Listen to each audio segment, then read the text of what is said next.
चलिए गाइस, आज हम अपना टॉपिक स्टार्ट करते हैं। कंडक्टेंस। कंडक्टेंस मींस, अगर डेफिनेशन की बात करते हैं तो definition of conductance is ease of flow of current is known as conductance.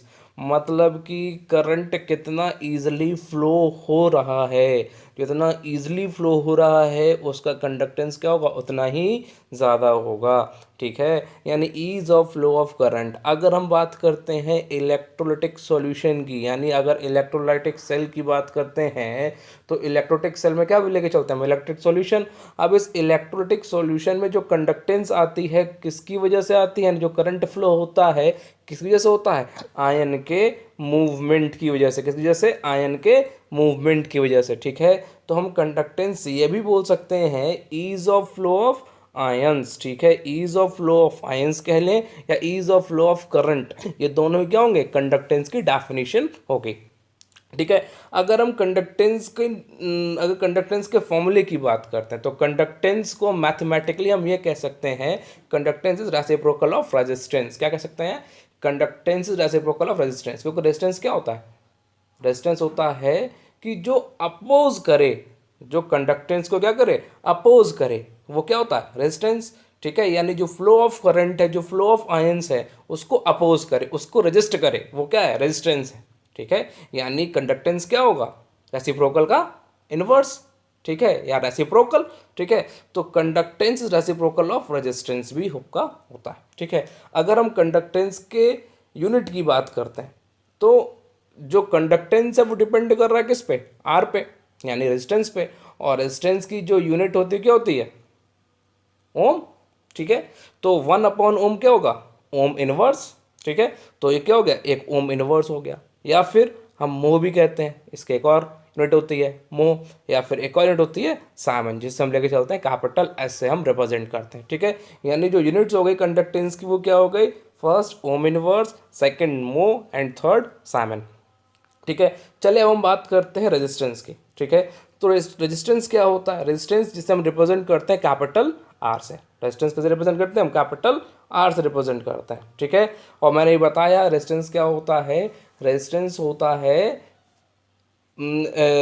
Opposition of flow of current. ठीक है, यानी जो फ्लो ऑफ करंट को अपोज करे। ठीक है, वो क्या होता है, रेजिस्टेंस होता है। ठीक है, बात समझ में आ गई, जो रेजिस्ट करे फ्लो ऑफ करंट को। ठीक है, वो क्या होता है, रेजिस्टेंस होता है। ठीक है, तो अगर मान लेते हैं हम इलेक्ट्रोलाइटिक सेल की बात करते हैं तो इलेक्ट्रोलाइटिक सेल में हम क्या होता है, आपके एक इलेक्ट्रोड, मतलब दो इलेक्ट्रोड होते हैं, यानी एक कैथोड और एक एनोड। ठीक है, अब इस कैथोड और एनोड को हम डिप करते हैं एक इलेक्ट्रोलाइटिक सॉल्यूशन में। ठीक है, हमने मान लिया जो इलेक्ट्रोलाइटिक सॉल्यूशन है, इस इलेक्ट्रोलाइटिक सॉल्यूशन के बीच का जो डिस्टेंस है, ठीक है, जो इलेक्ट्रोलाइटिक सॉल्यूशन है उस इलेक्ट्रोलाइटिक सॉल्यूशन के बीच का जो डिस्टेंस है वो कितना है, एल। ठीक है, और जो क्रॉस सेक्शन एरिया, यानी जो आपका ये इलेक्ट्रोड है, इस इलेक्ट्रोड का जो क्रॉस सेक्शन एरिया हमने सपोज कर लिया ए है। ठीक है, तो cross section area of electrode कितना हो गया, ए, और डिस्टेंस बिटवीन द इलेक्ट्रोड कितना हो गया, एल। तो जो रेजिस्टेंस होता है वो रेजिस्टेंस क्या होता है, R is equal to rho L upon A. ठीक है, where rho is equal to resistivity या फिर स्पेसिफिक रेजिस्टेंस, रेजिस्टिविटी होती है या फिर स्पेसिफिक रेजिस्टेंस होता है। ठीक है, रो की वैल्यू। ठीक है, तो आर इज इक्वल टू क्या होता है, rho L upon A. Mathematically हम आर क्या कहते हैं, rho L upon A, where L is equal to length between two electrodes. ठीक है, जो दो इलेक्ट्रोड्स हैं, जो इलेक्ट्रोड लेके चल रहा है कैथोड और एनोड, उन दोनों कैथोड और एनोड के बीच का जो डिस्टेंस होगा क्या आपका, ये एल है। ठीक है, बात समझ में आ गई। और अगर हम ए की बात करते हैं, यानी क्रॉस सेक्शन एरिया, यानी cross section area of electrode, वो क्या होता है, ए होता है। ठीक है, अगर हम इसके यूनिट की बात करते हैं तो यूनिट क्या होता है, ओम। यूनिट क्या होता है, ओम होता है। ठीक है, तो यूनिट ऑफ रेजिस्टेंस क्या होता है, ओम, ये है मालूम। ठीक है, चलिए अब हम बात करते हैं स्पेसिफिक कंडक्टिविटी के बाद हमें ये मालूम है कि जी इज इक्वल टू क्या होता है, 1/आर। जी इज इक्वल टू क्या होता है, 1/आर। हमने आर की वैल्यू हमने भी देखा, आर की वैल्यू क्या होती है, रो एल अपॉन ए। चलिए हम इसकी वैल्यू यहाँ पुट कर देते हैं तो क्या होगा। ठीक है, तो क्या हो जाएगा, 1/रो is equal to G into L upon A. इस इक्वेशन को हम इस फॉर्म में रीअरेंज कर सकते हैं। ठीक है। जब इस फॉर्म में रीअरेंज करेंगे तो जो 1/रो है यानी रेसिप्रोकल ऑफ स्पेसिफिक रेजिस्टेंस, ठीक है, रेसिप्रोकल ऑफ स्पेसिफिक रेजिस्टेंस यानी 1/रो को हम क्या कहते हैं, 1/रो कहते हैं कपा, क्या कहते हैं, कपा, ठीक है।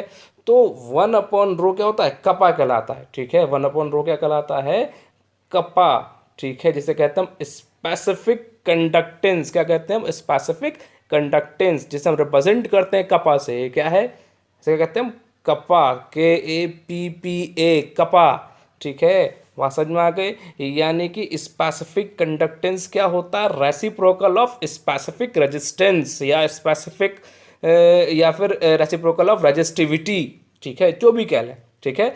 तो वो क्या होता है, स्पेसिफिक कंडक्टेंस होता है, ठीक है। तो 1/रो क्या हो गया आपका, कपा। तो हमने क्या लिख दिया, कपा इज इक्वल टू G/L/A, ठीक है। ये जो L/A है यानी length upon cross section area, ठीक है। तो length upon cross section area कहलाता है सेल कांस्टेंट, क्या कहलाता है, सेल कांस्टेंट, ठीक है, क्या कहलाता है, सेल कांस्टेंट। तो हमारा फॉर्मूला क्या बन गया, हमारा फॉर्मूला बन गया specific conductance is equal to conductance into cell constant. और सेल कांस्टेंट को हम रिप्रेजेंट करते हैं G* से, किस रिप्रेजेंट करते हैं, G* से। तो हमारा जो फॉर्मूला बन गया वो हम क्या बन गया, kappa is equal to G/G*, kappa is equal to G/G*। ये फॉर्मूला बहुत इंपॉर्टेंट है, इस फॉर्मूले बेस्ड हमें न्यूमेरिकल करने हैं, अटेम्प्ट करना है, बहुत इंपॉर्टेंट फॉर्मूला। ओके, चलिए आज चलिए स्पेसिफिक कंडक्टेंस को देखते हैं। अब स्पेसिफिक कंडक्टेंस जिसे रिप्रेजेंट करते हैं हम किससे, हम कपा से रिप्रेजेंट करते हैं, ठीक है। तो स्पेसिफिक रेजिस्टेंस मैंने बताया क्या होता है, reciprocal of resistivity, reciprocal of resistivity is called specific conductance, ठीक है। अब एक फॉर्मूला भी हमने डिराइव किया था हमने अभी, क्या कि kappa is equal to conductance into cell constant. हमने क्या ड्राइव किया, कपा इज इक्वल टू, हमने ड्राइव किया kappa is equal to conductance into L/A, ठीक है। अब अगर हम लेंथ को 1 सेंटीमीटर पुट कर दें और एरिया क्या पुट कर दें, 1 सेंटीमीटर स्क्वायर, तो क्या होगा, कपा क्या हो जाएगा, कंडक्टेंस इक्वल हो जाएगा, ठीक है। यानी कपा एक ऐसी कंडक्टेंस है जब लेंथ बिटवीन टू इलेक्ट्रोड्स क्या हो, यूनिट हो, और जो एरिया ऑफ क्रॉस सेक्शन हो वो क्या हो, वो भी यूनिट हो, ठीक है। यानी कि अगर जो हम इलेक्ट्रोलिटिक सेल लेके चल रहे हैं, ठीक है, उस इलेक्ट्रोलिटिक सेल में जो इलेक्ट्रोड्स हैं उन इलेक्ट्रोड्स के बीच का डिस्टेंस हम क्या करते हैं, 1 सेंटीमीटर, ठीक है। और जो ये इलेक्ट्रोड लेके चल रहे हैं इस इलेक्ट्रोड का जो क्रॉस सेक्शन एरिया हो वो भी कितना हो जाए, 1 सेंटीमीटर स्क्वायर, ठीक है। तब उस कंडीशन में जो कंडक्टेंस होगी वो क्या कहलाएगी, स्पेसिफिक कंडक्टेंस, क्या कहलाएगी, स्पेसिफिक कंडक्टेंस कहलाएगी, ठीक है।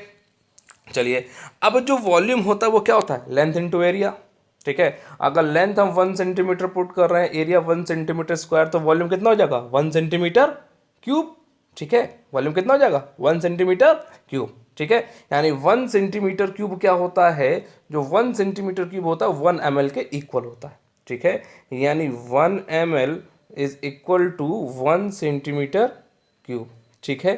तो 1 सेंटीमीटर क्यूब होता है 1 ml के इक्वल, ठीक है।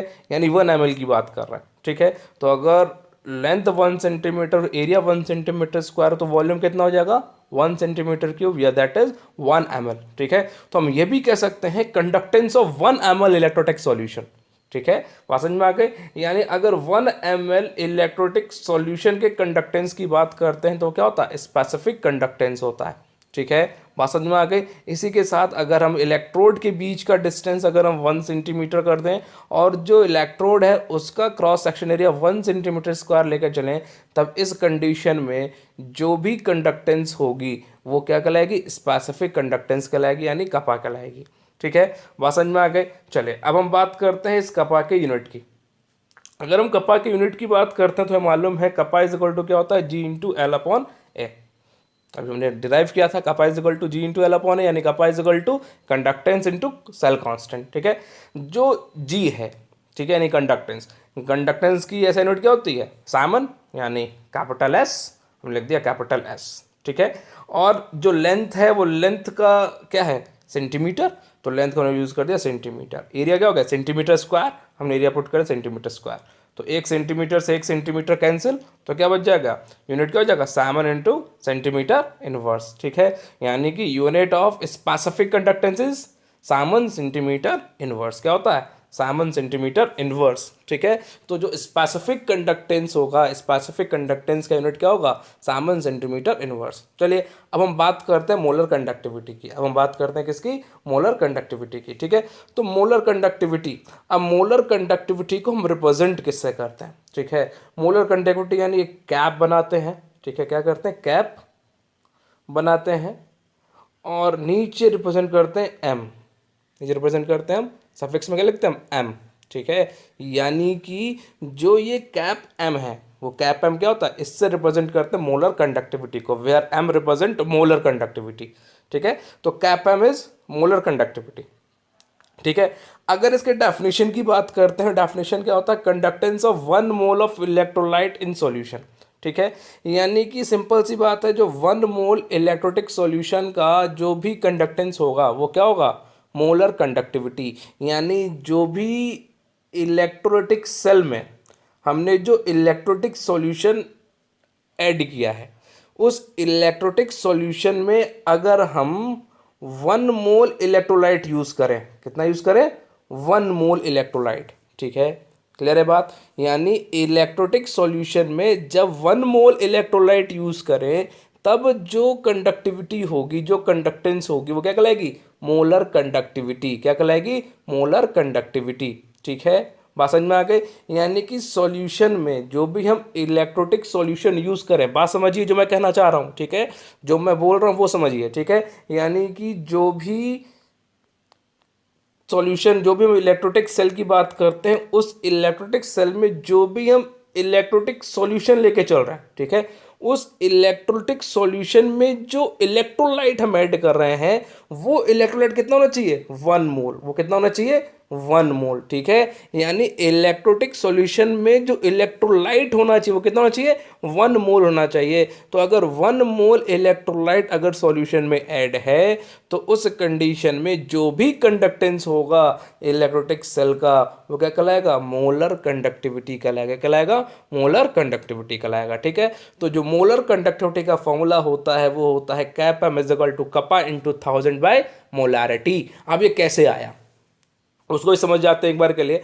अगर मोलारिटी को हम डिफाइन करना चाहें तो मोलारिटी क्या होता है, molarity is equal to number of moles upon volume into 1000, where volume in ML. अगर वॉल्यूम को एमएल में लेके जाते हैं क्या होता है, 1000 से मल्टीप्लाई करते हैं, ये तो करते हैं। यानी फॉर्मूला क्या होता है, number of moles upon volume in litre. अगर लीटर को एमएल में कन्वर्ट करो क्या करोगे, 1000 से मल्टीप्लाई करोगे। ठीक है, तो क्या होगा, molarity is equal to number of moles upon volume into 1000। ठीक है, बात समझ में आ गई। अब अगर हम 1 मोल ऑफ सॉल्यूशन की बात करते हैं, अगर हम वॉल्यूम लेके चले 1 मोल ऑफ सॉल्यूशन की, ठीक है, तो एन की वैल्यू क्या पुट करते हैं, 1 मोल। ठीक है, तो एन की वैल्यू 1 मोल हो गई। ठीक है, और तब वॉल्यूम कितना होगा हमें देखते हैं, तो volume of 1 mole of solution कितना हो जाएगा, एम इधर भेज दो, तो क्या हो जाएगा, है 1000 अपॉन एम, जो कि एन की वैल्यू तो 1 हो जाएगी। यानी एन की वैल्यू क्या हो गई यहाँ पे, 1, क्योंकि 1 मोल के लिए बात करेंगे यहाँ पर हम किसकी बात कर रहे हैं, मोलर कंडक्टिविटी की। और मोलर कंडक्टिविटी में जो इलेक्ट्रोलाइट ऐड करते हैं, कितना ऐड करते हैं, 1 मोल। ठीक है, तो एन की वैल्यू कितनी हो जाएगी, 1 मोल। ठीक है, तो क्या हो जाएगा, यानी volume of 1 mole of solution कितना हो जाएगा, 1000 बाई एम।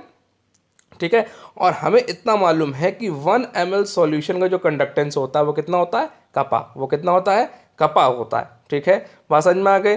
तो जब 1 ml सॉल्यूशन कंडक्टेंस कपा है, तो इतने ml का कितना होगा, 1000 बाई एम का।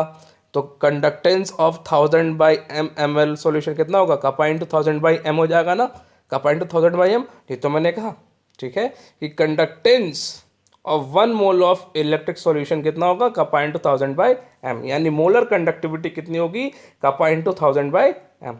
ठीक है, बात समझ में आ गई। तो अगर हम इसके यूनिट की बात करते हैं तो यूनिट क्या होगा, कप्पा का यूनिट क्या होता है, सामन इंटू सेंटीमीटर इनवर्स। ठीक है, और अगर मोलारिटी की बात करते हैं तो मोलारिटी क्या है, मोल पर सेंटीमीटर क्यूब। ठीक है, मोल पर सेंटीमीटर क्यूब। ठीक है, मोल क्या होता है, number of moles upon volume, तो क्या होगा, मोल पर सेंटीमीटर क्यूब। तो यूज़ कर दो तो क्या होगा, 7 सेंटीमीटर स्क्वायर। इसे सिंप्लीफाई करेंगे तो वही ऊपर जाएगा सेंटीमीटर क्या हो जाएगा 3 - 1 स्क्वायर, ठीक है, और मोल पर जाएगा तो क्या हो जाएगा मोल इनवर्स, तो क्या होगा 7 centimetre square mole inverse. So the SI unit of molar conductivity is 7 centimetre square mole inverse. चलिए अब इसी के साथ एक और चीज़ देखते हैं इक्विवेलेंट कंडक्टिविटी। अब इक्विवेलेंट कंडक्टिविटी क्या होती है? अगर इक्विवेलेंट कंडक्टिविटी की बात करते हैं तो equivalent conductivity is conductivity of one equivalent electrolyte in the solution, ठीक है, कि वन इक्विवेलेंट इलेक्ट्रोलाइट अगर यूज़ करें, यानी बात कहने का मतलब है जैसे कि अगर जो भी हम इलेक्ट्रोटिक सॉल्यूशन यूज़ कर रहे हैं उस इलेक्ट्रोटिक सॉल्यूशन में जो भी हम इलेक्ट्रोलाइट मिला रहे हैं, ठीक है, वो इलेक्ट्रोलाइट कितना होना चाहिए? वन इक्विवेलेंट होना चाहिए, ठीक है। नॉर्मलिटी का टर्म यूज होता है इक्विवेलेंट, क्या होता है? Number mass upon equivalent weight, क्या होता है? इक्विवेलेंट, ठीक है, बात समझ में आ गई। यानी वन इक्विवेलेंट इलेक्ट्रोलाइटिक सॉल्यूशन की जो कंडक्टिविटी होगी कहलाएगी इक्विवेलेंट कंडक्टिविटी कहलाएगी। इसे रिप्रेजेंट करते हैं कैप EQ से, ठीक है, बात समझ में आ गई। तो कैप EQ क्या होगा? कैप EQ होगा कपा इंटू 1000/n, ठीक है। कैसे ड्राइव किया वही समझ जाओ कि नॉर्मलिटी होती क्या होती है? इक्विवेलेंट इंटू 1000/वॉल्यूम, ठीक है। तो volume of one equivalent solution कितना हो जाएगा? 1000/n, क्योंकि इक्विवेलेंट क्या हो जाएगा? वन इक्विवेलेंट, तो वन हो जाएगी इसकी वैल्यू, तो क्या हो जाएगा? वॉल्यूम 1000/n, ठीक है। और कंडक्टिविटी ऑफ 1 ml सॉल्यूशन कितना होता है? कपा, तो इतने वॉल्यूम कितना होगा? कपा इंटू 1000/n, कितना हो जाएगा? कपा इंटू 1000/n, ठीक है। तो जो कपा जो आपका कैप EQ होता है, यानी जो इक्विवेलेंट कंडक्टिविटी होती है क्या होती है? कपा इंटू 1000/n, और इसका यूनिट क्या होगा? 7 सेंटीमीटर स्क्वायर इक्विवेलेंट इनवर्स, ठीक है। चलिए